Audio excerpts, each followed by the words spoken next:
अपना बलम पर हम करहिए गुरु रहे।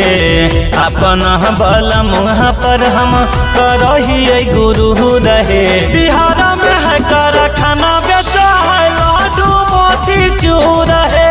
यूपी में है कारखाना बेचा है लाडू मोती चूर है। जब से कमावे लगलै दुख भेलै दूर है। जब से कमावे लगलै दुख भेलै दूर है। असम में है कारखाना बेचा है लाडू मोती चूर है। हरियाणा में है कारखाना बेचा है लाडू मोती चूर है।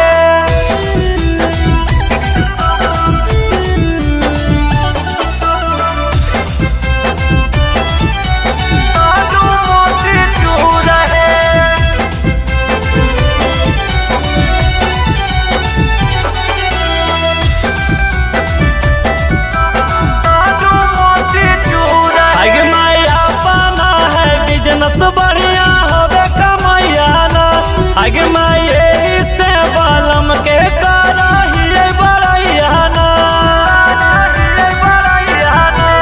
आगे मैया अपना है बिजनेस बढ़िया होवे कमैया ना। आगे माये से बालम के करहिए बड़ैया ना। ओकरे पसुख हमरा मिल है भरपूर है।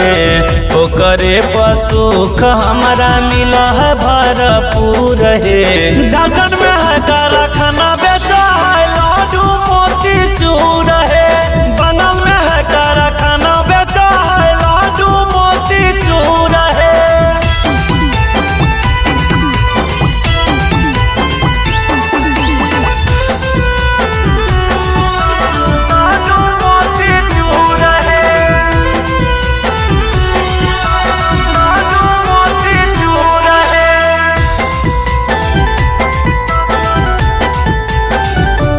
आगे मैं रात भर दाना ठोको है पिया रहे खुशहाल है।